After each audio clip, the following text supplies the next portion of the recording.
Locked On Podcast Network presents Locked On Sports Today. The Vegas Golden Knights are the holders of Lord Stanley's Cup for the first time. What led to the dominating performance that saw 9 goals sink the Panthers? Also, what on earth is happening with the Oakland A's, and where is Stefon Diggs? I'm Peter Bukowski, starting your day with the can't-miss stories and biggest debates in sports. You're Locked On Sports Today. Searching all major sports. Found. Let's start with the biggest story.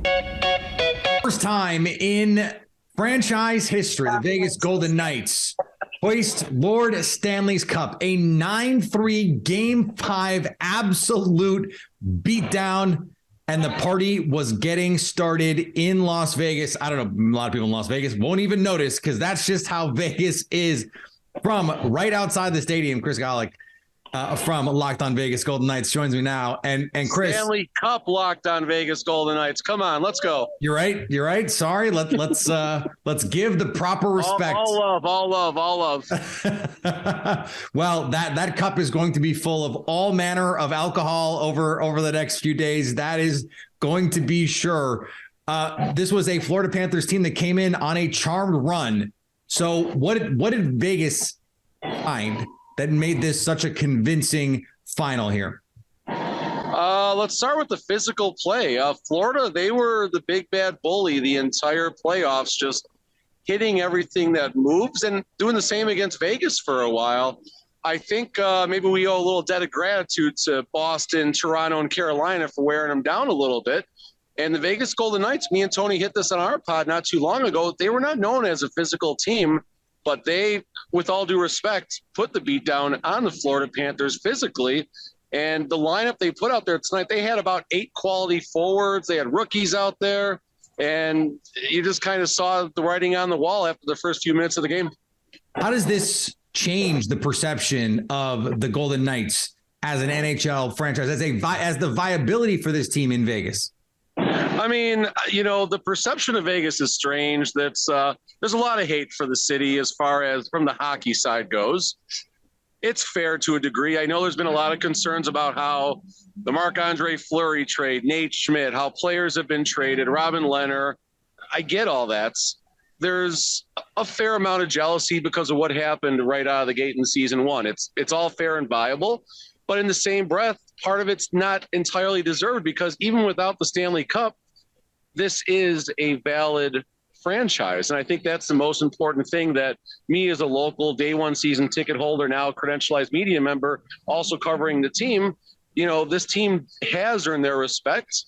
And the Stanley Cup is a nice reminder of it for those that didn't want to give the respect. Now you got to like it or not. And I don't mean that to sound inappropriate, but this is our moment right now. How does this team then set up? We always want to talk about after any team wins a final, there's always this this could be the next dynasty. How is this team set up to defend their title? So let's look at the contracts. Make sure my kid's still back here somewhere. There he is. Keep an eye on your kids, folks. It's crazy out here right now. So how is this team set up for the future? I mean, listen, a Stanley Cup run takes a toll. Everyone knows this. The likelihood of a repeat is highly unlikely. Let's acknowledge that. Now, that said, Pietrangelo, Jack Eichel, Martinez, Carlson, Riley Smith, Marchessault, Logan Thompson. I'm sure I left a couple out in a moment, but the core of this franchise, the core plus of this franchise is going to be intact, not just for next year, but a few years beyond. So, I mean, we were close, Season 1 almost, won the cup. Seasons 3 and 4, conference final. Season 5 injuries, that happens. So this team has been set up for success. It's been building up for this moment, but they're going to make some noise for the next couple of years as well. Stay up to date all year on the Vegas Golden Knights by subscribing to Locked On Sports Today and Locked On Golden Knights on your favorite podcast app and on YouTube. Thanks for making Locked On Sports Today your first listen. Coming up, are the Oakland A's really moving? Before we answer that, the Bengals' Jonah Williams has rescinded his trade request. Make your way to FanDuel right now for an amazing introductory offer. Right now, new customers can get a no-sweat first bet up to $2,500. That's up to $2,500 American dollars back in bonus bets if your first bet doesn't win. Just go to FanDuel.com/lockedon and sign up today to claim your no-sweat first bet. Then you can wager on everything from the Stanley Cup Finals, which I hope you got your money in, to Major League Baseball, the WNBA, and so much more. With a great pitching matchup on tap for Nationals Astros, the total looks a little lean. FanDuel has the over-under in that game at 7.5. So don't miss your shot at a no-sweat first bet up to $2,500 when you join FanDuel today. Just go to FanDuel.com/lockedon to sign up. Make every moment more with FanDuel, an official sports betting partner of Major League Baseball. In the offseason, Cincinnati Bengals offensive tackle Jonah Williams requested a trade. When the Bengals signed Orlando Brown to be Joe Burrow's weak side protector, Williams took that personally. Insert Michael Jordan meme here. He spoke to the media for the first time on how he felt about that move. You know, I felt that I've started 47 games, 37 straight. And I felt that if it were communicated, hey, you know, we have the opportunity to sign this guy and we like him, you know, we want you to bump over and play right tackle, I would have, you know, it sucks. Like, it would be hard to hear, but I think in a couple of days I would have been like, okay, let's go, let's do it. And I just never got that, you know. So it was never left tackle, right tackle. I know a lot of people made it out to be that. It wasn't that, you know. There's 64 tackle spots in the league. To have any of them is a crazy, amazing opportunity that I'm super grateful, you know, for the chance. So, you know, plan is to play me at right tackle. I'm fired up to do it. Let's go. I guess you can call Najee Harris an occupational optimist. The Steelers running back said Tuesday he doesn't buy into the narrative that his position has a short shelf life. You know, if you look at some of the offenses, you know, the running back is featured a lot, you know. So just kind of what the guys were saying, you know, just show a little bit more appreciation, you know, because obviously it's a rough position. You know, what we go through is probably one of the roughest positions. So, you know, I'm just advocating and I'm, you know, joining that team of, you know, I agree with pretty much what those guys are saying. You know, I'm just, anyway, you know, because I'm a running back myself, and I'm pretty sure any running backs who will want to come in the league, or just even people going around and telling them, you know, if you want to get paid, you know, don't be a running back. You know what I mean? So it's just, the position is an art to me. I'll always love the position. You know, you could do so much. It's almost as if like you're a queen in chess, you know, because you could do a lot of things, line up out wide, run the ball, protection, you know, it could be and implement in the offense so much. It's like, you know, for them to say it's a position, you know, it's not as valued, it's kind of crazy. I think Dalvin Cook probably has takes on that. On the diamond, the Colorado Rockies have won back-to-back games at Fenway Park thanks in large part to their closer, who once failed as a Red Sox pitcher. Well, it took until extras again, but the Colorado Rockies hold on and defeat the Boston Red Sox 7-6 in another thrilling game and two big games for Daniel Bard. He comes into the game in key situations and steps up against his former team, the team where everything kind of fell apart for him, where Daniel Bard had to step away from the game. Instead, he comes and helps the Rockies get two big road wins. The road back to 500 is still a long one, but to go to a place like Fenway Park and take two games where you had kind of had to fight tooth and nail. You had to were up and down as well. Rockies come out on top and get back-to-back wins against a Red Sox team that was certainly trying to crawl out of the basement of the AL East. We'll see how the finale goes tomorrow, but big-time game for Daniel Bard. And, again, late offense. Huge for the Rockies. Another big, strong performance in the 10th inning. The Rockies finally getting their first chance at extra innings and doing well. We'll be breaking it all down right here on Locked On Rockies. And after Tuesday night, is Major League Baseball really sure they are better without baseball in Oakland? I don't know how you watch the game that occurred tonight in Oakland and decide that this city does not deserve a baseball team. How's it going, everybody? This is Jason Burke of Locked On A's, and this game was just amazing. The A's won 2-1. They've won 7 in a row. The last two coming against the best team in baseball. The A's are no longer the worst team in baseball this season, let alone of all time. Just crazy what 7 straight wins can do for you. But this atmosphere was electric all night long. It started in the parking lot 3 hours before the game started. This game was amazing. This is a top 5 baseball moment in Coliseum. Coliseum history, at least of games that I've been to. It was a lot of fun. Fans were very loud. The key moment for me, the big takeaway, was at the beginning of the 5th inning.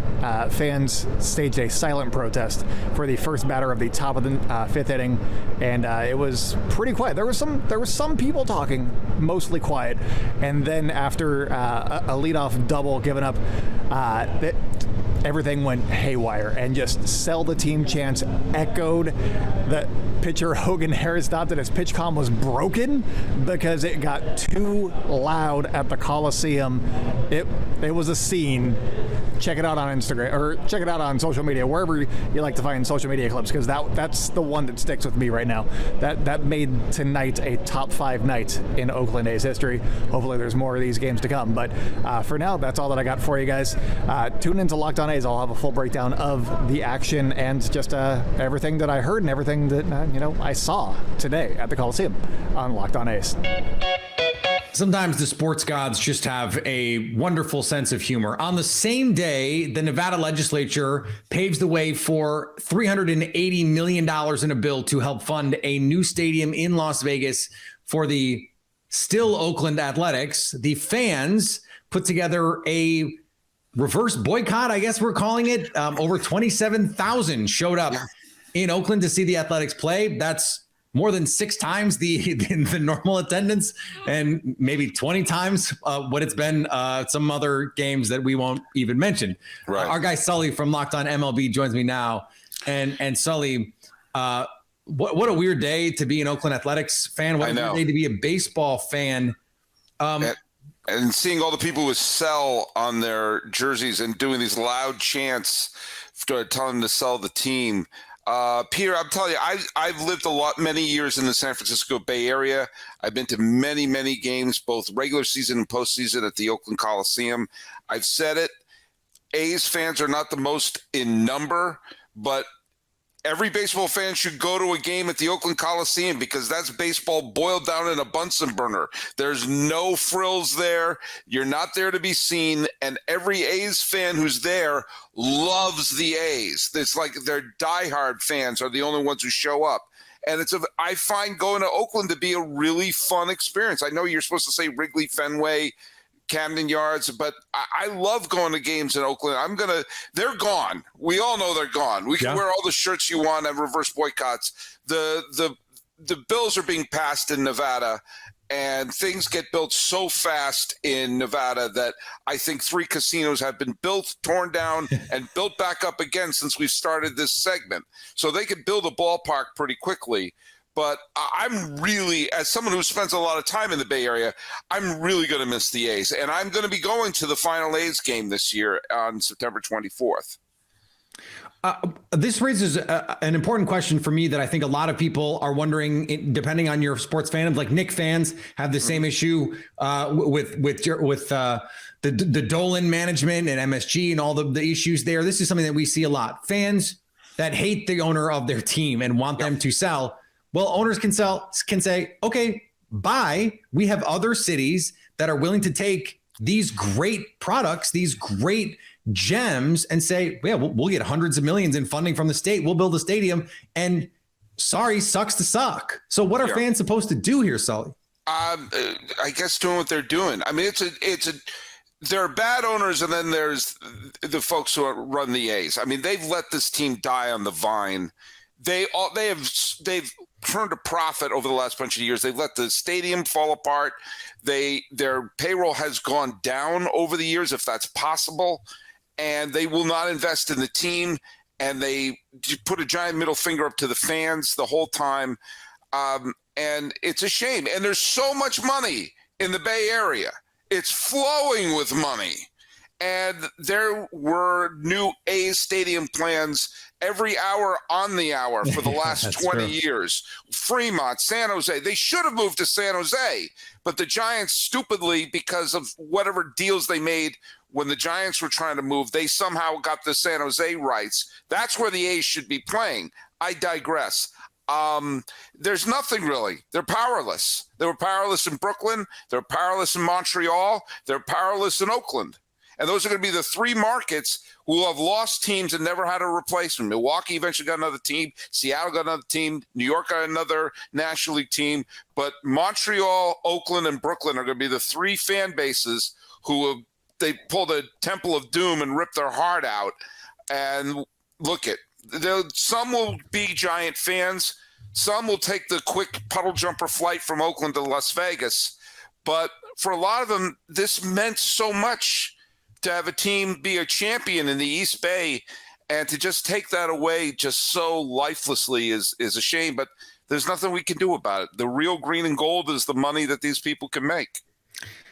Quickly, baseball in Las Vegas, a home team in Las Vegas. Terrible idea. Horrible. Could not. There are a Venn diagram of horrible markets to put a team, and in the middle of it would be Las Vegas. If they said Nashville, if they said Portland, Charlotte, any one of those would make sense. Vegas makes no sense, and we're going to have the exact same problems in a couple of years. Stay up to date on all the A's drama and all the goings on in Major League Baseball by subscribing to Locked On Sports today and Locked On MLB on your favorite podcast app and on YouTube. Coming up, where's Stefon Diggs? Stefon Diggs was not at the first mandatory part of Buffalo Bills minicamp. Locked On Bills host Joe Marino discusses why. So what's the reality here? I think it's just pieces of everything we discussed. Late season usage, disappointing end of the season. We saw that. He was very frustrated on the sideline, left the facility, kind of had some negative comments on some of the national media appearances he did after the game. He's got a new position coach. We heard about communication. You know, his opportunity decreased late in the season. He was very modest in terms of production against Cincinnati in the elimination game. I'm sure he's frustrated about that. Hey, we lost 27-10. And what does Steph Diggs have? Like less than 50 yards, I'm sure of it. I can't even remember how much it was. It was very, very minimal. And we know that Steph Diggs puts a lot into things. We heard Josh Allen and Von Miller talk about him being an all-in type of guy. He's frustrated. I would have handled it differently if I were Stefon Diggs. You know, I would have had communication sooner. It wouldn't be mandatory minicamp before this really all came to a head. I would want to be part of the solution. I'd want to have an active role in that. But, I mean, Steph handled it differently than I would have. I'm not saying he's not warranted in his frustrations, but it's all very confusing. And it feels like conversations that lead to conclusions and actionable items and things that can happen out of it needed to happen sooner than now. Those few precious seconds against the Kansas City Chiefs may have actually changed the trajectory of the Buffalo Bills.